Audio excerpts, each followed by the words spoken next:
ఇప్పుడు ఆల్రెడీ ప్రచారం స్టార్ట్ అయిపోయింది కదా, అంటే మీరు ఆల్మోస్ట్ కాంగ్రెస్ ఎవరెవరైతే నిలబడ్డారో వాళ్ళందరికీ కూడా సపోర్ట్ చేస్తున్నారు. ఎంతవరకు మీరు కవర్ చేయగలిగారు అభ్యర్థులను?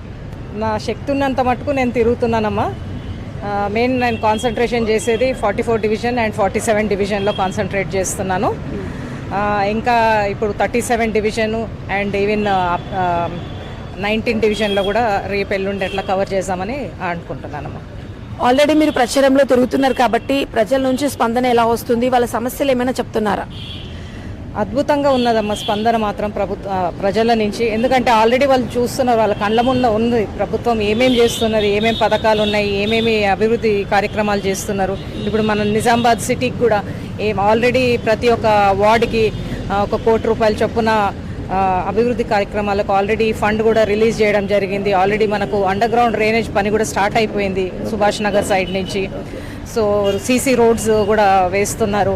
తర్వాత మన నిజామాబాద్ టౌన్లోనే 2,000 చిల్లర ఇంద్రమ్మ ఇండ్లు కూడా ఇవ్వడం జరిగింది. వైట్ రేషన్ కార్డ్స్ కూడా ఇవ్వడం జరిగింది. అట్లా సన్న బియ్యం కూడా ఇవ్వడం జరిగింది. సో ప్రజల నుంచి అయితే మంచి స్పందన ఉంది.